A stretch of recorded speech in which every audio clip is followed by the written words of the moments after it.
Hey, people of planet Earth. I know you want to see more Fallout 4 content, but too bad, I'll give it to you next week. This week, I'm going to settle one of the largest and longest lasting rivalries of all time. The rivalry between the Red Hammer Studios and Community Upgrade Project mod packs is right up there with the worst feuds of all time.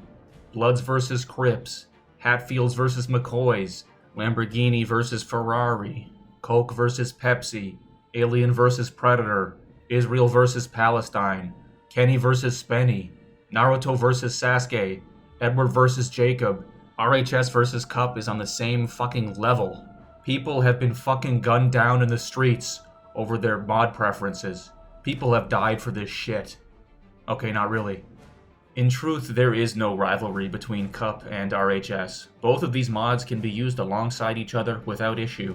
The only problem is you'll see dozens of duplicate weapons, uniforms, and vehicles that have very different statistics. However, the duplicated weapons can usually share ammo with each other, so mixing content from both mods together isn't a big issue. The only reason to not load both mods at once is if you're worried about increased loading times or disk space requirements. With that in mind, if we arbitrarily limit ourselves to one mod pack, which one is better? I'll ignore the terrain portion of both packs, since obviously Cup would win easily if I included Cup terrains. But even setting that aside, I have to choose Cup, hands down. Cup has nearly all the same content RHS does, and it has tons more on top of that. Yes, the quality can be a little iffy on some assets. But over the years, Cup's assets have been constantly upgrading in quality. Some of them outclass RHS at this point. Even if it was just quantity versus quality, a wise man once said, "Quantity has a quality all of its own." Cup features a ridiculously huge arsenal that contains just about every weapon RHS has, and then over twice as many on top of that. Most of the RHS weapons Cup lacks are World War II firearms that would only be useful in an insurgent force anyways. Cup has many more AR-15 and AK variants, especially older ones. With Cup, you could easily make loadouts for a 1970s, 80s, or 90s operation, but that wouldn't be possible with RHS, which only has enough content for a more modern op. The same could be said of uniforms. Cup has an insane amount of uniforms, enough for almost every scenario you could think of. When it comes to factions, Cup features almost every single faction that RHS has, and in addition has Czechia, Britain, Germany, North and South Sorani, Pakistani Army, and militia, the Ion PMC. Cup blows RHS out of the water when it comes to factions. RHS also has no civilian content at all, while Cup contains everything Arma 1 and 2 had, except for female civilians. With RHS, you'll need supplementary mods if you want non-military vehicles and civilians that fit a Middle Eastern or Eastern European theme. Cup needs no supplementation, it's all packed right in. RHS also doesn't use community-based add-ons like Cup does, which means that it has to have its own menu awkwardly placed on the pause screen.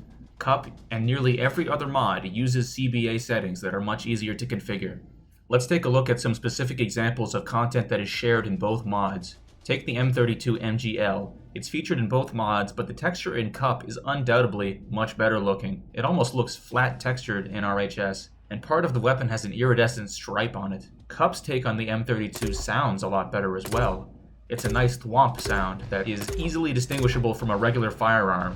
RHS's sound could be mistaken for a pistol firing. In terms of animation, they're both very bad. It doesn't really look like you're loading the weapon at all. Let's take a look at the standard AKM from both mods. Here, RHS really takes the win, but it's not by that much. The model and textures definitely look a lot better on RHS's side. Note the ugly UV seam the Cup AKM has on its stock. The RHS version also has a better sound, and the animation is better too because it's taken from NI arms, whereas Cup's animation is taken from vanilla. So RHS's animation looks better. Let's look at one more weapon, the Beretta M9. I think Cup's texture and model are actually higher quality. Both weapons use the same vanilla pistol animation. Cup's rendition of the weapon can take a silencer, RHS's cannot. Let's look at the US Army's new OCP uniform, featured in both mods. Cup is on the left, RHS on the right.